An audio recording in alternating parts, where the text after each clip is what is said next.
Muy importante. Ese trabajo que se está haciendo, puentes, vías, abrir oportunidades para que la gente transite con más comodidad y libertad. Sino que yo creo que hay un trasfondo social, ¿no? Por ejemplo, los transportistas, que son trabajadores insignes, ¿no? ¿Qué tipo de seguridad social tienen? ¿Cómo está el problema de las unidades? Si tienen crédito para adquirirlas, para mejorar el parque automotor. Sí. Usted sabe que por estos días, hace un año, con el presidente Nicolás Maduro, se dio el lanzamiento de la misión Transporte. Él, como conocedor profundo de la materia y sensibilizado como lo está, nos dio las directrices de lo que quería en la línea del legado del presidente Chávez, pues de seguir profundizando en el marco de las misiones y la política social. Y allí nosotros tuvimos oportunidad entonces también de establecer el marco conceptual, teórico, pero también de acción de lo que es hoy en día nuestra política de cara a ese sector. Y hicimos el censo con los transportistas, pero también hicimos el censo de las comunidades donde hay zonas oscuras, no atendidas en materia de transporte o con un sistema deficitario. Y a partir de ese censo, entonces comenzamos a activar distintas actuaciones. La primera de ellas, la que tiene que ver con el tema de la seguridad social, como usted lo indicaba. Históricamente ese sector ha sido muy relegado y al día de hoy ya entregamos recientemente las primeras 4.000 pensiones del Seguro Social, de un total de 40.000 que el presidente ha ofrecido, se entregarán este año en el marco de la misión Transporte. Luego también a los transportistas iniciamos un plan ambicioso de financiamiento con condiciones preferenciales de unidades de transporte. Vamos a entregar poco más de 1.200 unidades este año de transporte extraurbano, transporte urbano, autobuses pues. También 20.000 taxis, que ya se inició el proceso de asignación. Sin mencionar todo el tema de la atención al tema de sus repuestos. Y en lo que va de año de la misión Transporte, inauguramos 25 proveedorías de insumos y repuestos y este año duplicaremos ese número. En todos los estados hay una proveeduría que le vende a precio justo a los transportistas los insumos. Y más allá de la coyuntura específica de algunos insumos que eventualmente, porque dependen directamente del tema de las divisas, que no se puedan tener a disposición oportuna, esas proveedurías han venido atendiendo satisfactoriamente a la población del sector transporte. El pasaje estudiantil. Sí, fíjese, en esa línea, desde que estamos en estas funciones hace ya 2 años, no hemos dejado de cancelar un solo mes el subsidio al pasaje estudiantil, solamente para garantizar los compromisos del 2015 y 2016. El presidente Nicolás Maduro acaba de aprobar 8.400 millones de bolívares para continuar con esta política inclusiva a los estudiantes. Pero también en el marco de la misión Transporte hemos ideado los sistemas de transporte en tipo Metrobús, para decirlo medio coloquialmente, que ha sido llevado como experiencia exitosa al resto de las ciudades del país. Hoy en día nosotros movilizamos más de 1,5 millones de personas en 72 ciudades del país, con 35 sistemas tipo Metrobús que hemos en casi todas partes. No hay un solo estado donde no estén presentes estos sistemas. Y la meta que tenemos para el 2015, y lo vamos a lograr, es alcanzar al 2,5 millones de usuarios que vamos a atender. Solamente con este tipo de metrobuses, pero además estamos construyendo sistemas de transporte masivo superficial tipo Buscaracas o el tipo Transbarca, que son autobuses articulados muy grandes, 2 autobuses en uno, que movilizan 180 personas a la vez y que circulan por un canal exclusivo que posibilita que el traslado sea mucho más expedito. Bueno, ya inauguramos el Buscaracas y el Transbarca en Barquisimeto. Al salir de Semana Santa vamos a inaugurar este nuevo sistema que está acá, en pantalla, el Transmaracay. Ya está listo en pruebas pilotos y próximo a inaugurarse. Y arrancamos la construcción de este sistema también en la ciudad de Barcelona, Puerto de la Cruz, y lo vamos a inaugurar este año. Arrancamos el de San Félix, Puerto Ordaz, y lo vamos a inaugurar este año. Y arrancamos el de Maracaibo, San Francisco, que también van a ser inaugurados este año. Son sistemas masivos, que no tienen nada que envidiarle quizás a un metro, Claro. porque movilizan grandes cantidades de personas de forma expedita. Un tema polémico, el precio de la gasolina, su incidencia en el transporte. Bueno, desde que el presidente abrió el debate nacional, han sido innumerables los espacios de diálogo que hemos propiciado. Y yo creo que no hay un solo sector de la sociedad que no se haya imbuido en este constructivo análisis de la situación y que haya aportado ideas. Todas las personas, en su gran mayoría, que son las más, han manifestado su disposición o están de acuerdo, pues, en que se dé un ajuste, una adecuación del precio del combustible. Todos los sectores, y no solamente con los que nosotros hemos entrevistado, transportistas, estudiantes, empresarios, etcétera, comerciantes, sino también las propias encuestas que han ido saliendo por allí dan cuenta de ello. Luego, el segundo factor a resaltar allí es que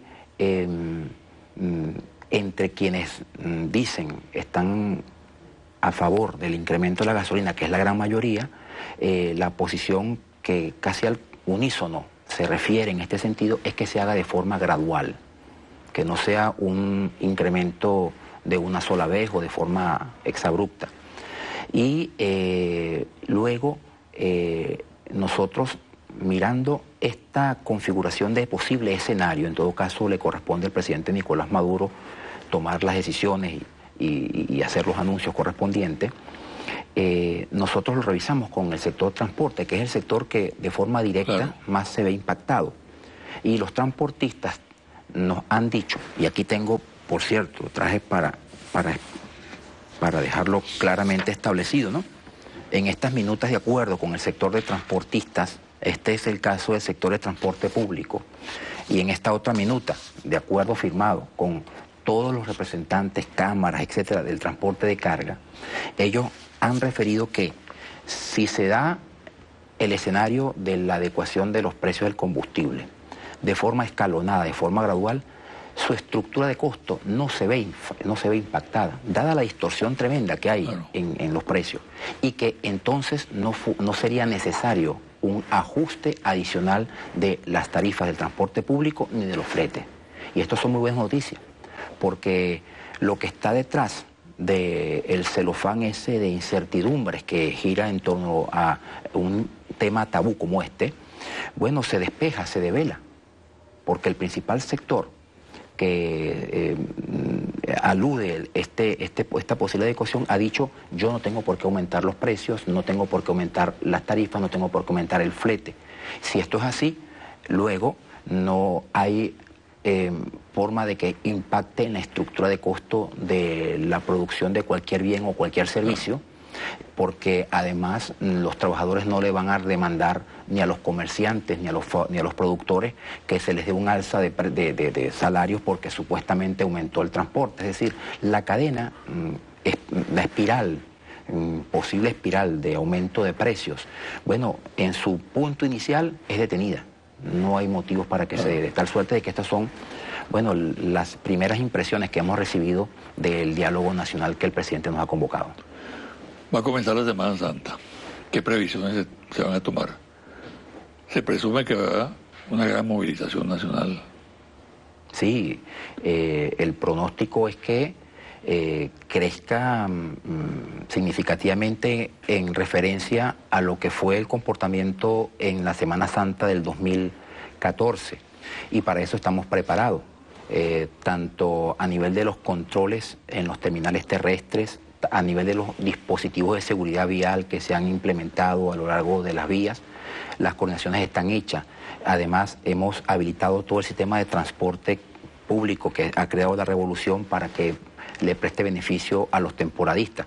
Y siempre en estas zafras de asueto, bueno recordar la importancia de el acatamiento a las disposiciones de ley, a las normas de tránsito y a la prudencia, sobre todo a la prudencia de quien maneja, para que prevalezca el esparcimiento sano por encima de la tragedia. Y en este sentido somos unos empecinados en que las personas puedan plenamente ir al disfrute de sus merecidas vacaciones, breves vacaciones en Semana Santa, o su recogimiento espiritual en Semana Santa, y lo puede hacer en sana paz y sobre todo preservando la vida. Mira, para concluir, Jaiman, es muy importante la opinión que tú tengas, independientemente de que eres un funcionario del Estado, ¿no?, de la situación del país, qué salidas están planteadas y qué nivel de optimismo tienes tú con respecto a eso. Bueno, no es la primera ocasión en que en la historia contemporánea de Venezuela, la República Bolivariana de Venezuela, nos corresponde vivir una situación coyuntural adversa en distintos frentes, como la que eventualmente estamos padeciendo el día de hoy, sobre todo en el marco económico, la agresión del imperialismo norteamericano, el empecinamiento de algunos sectores radicales de ultraderecha, de estimular violencia interna, etc.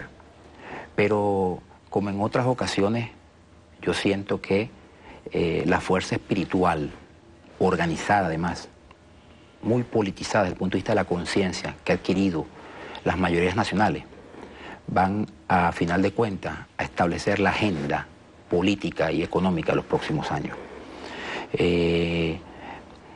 No será la agresión ni la violencia la que se adueñe de los espacios públicos de Venezuela.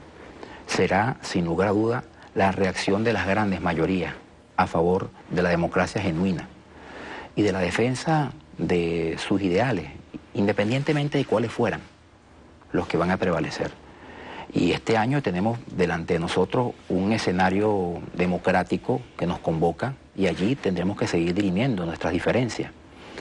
Y de tal suerte de que yo estoy muy optimista, porque creo que a pesar de los asaltos sorpresivos, de las emboscadas y de las sinuosidades, de los atajos que pretenden algunos, la salida se ha venido dando de alguna manera de forma pacífica, y eso es un valor fundamental que tenemos que rescatar. Al igual que en el plano de lo económico, el país se despierta a una realidad, y es que es necesario la activación de las fuerzas productivas nacionales para poder hacernos de todos los bienes y los servicios que requerimos para satisfacer nuestras necesidades reales, no las inducidas. Y al respecto de eso, también quizás es la oportunidad histórica para dar un salto de conciencia en cuanto a que se debe de matizar la voracidad consumista de algunos bienes o productos que no se fabrican en el país, de tal manera de que esta es una oportunidad estelar para que se den los reacomodos internos y los agentes económicos que ya se habían ido amoldando a la circunstancia de depender de divisas dadas por el Estado para su actividad, bueno, tengan que, decidir, o se paralizan o se activan, se dinamizan en función de la producción nacional, con insumos locales, con apuesta a la capacidad creadora del pueblo venezolano, en el marco del respeto de todo lo que está establecido en nuestras leyes. Y prueba de ello es lo que hacemos nosotros en nuestro campo, en el sector de las infraestructuras. La mayoría de estas obras las ejecutan empresas privadas. Nosotros hemos fortalecido una empresa pública, Bixucre, que rinde dividendos, y que gracias a esos dividendos, por ejemplo, pagamos la nómina de 5.000 trabajadores, que son los que a diario desmalezan y limpian las vías que nos corresponde atender a nivel nacional. Para eso no pedimos créditos adicionales, esos recursos los generamos directamente con una empresa pública. Bueno, es parte de nuestra inventiva, pero con los actores privados con los que participamos, nos consorciamos, los contratamos, etc., Bueno, lo que vemos en ellos es una enorme disposición a trabajar por el país, mucho orgullo nacional, mucho sentimiento patriótico, cuando, por ejemplo, algunos de ellos me dicen, mire, ministro, como nunca antes en la historia de este país se han construido vigas para colocar puentes, como en los últimos 2 años. O qué orgullo estar construyendo nosotros un puente binacional, tienditas allá entre Colombia y Venezuela, va a ser el puente más importante, lo vamos a inaugurar en el mes de agosto, construido con tecnología venezolana que nunca se había puesto en práctica en el país con, digamos, las capacidades nacionales. Eso está emanando, está aflorando en las vetas y los manantiales más profundos de la genuina venezolanidad, y yo a eso apuesto y estoy convencido de que apelando a ese sentimiento patriótico y a ese despertar de un pueblo vigorosamente unido en función de los objetivos nacionales, podremos sortear esta y cualquier otra dificultad. Participo de esa idea. Muchas gracias, ¿sabe? Suerte. Gracias a usted. Una pausa y al regresar los confidenciales.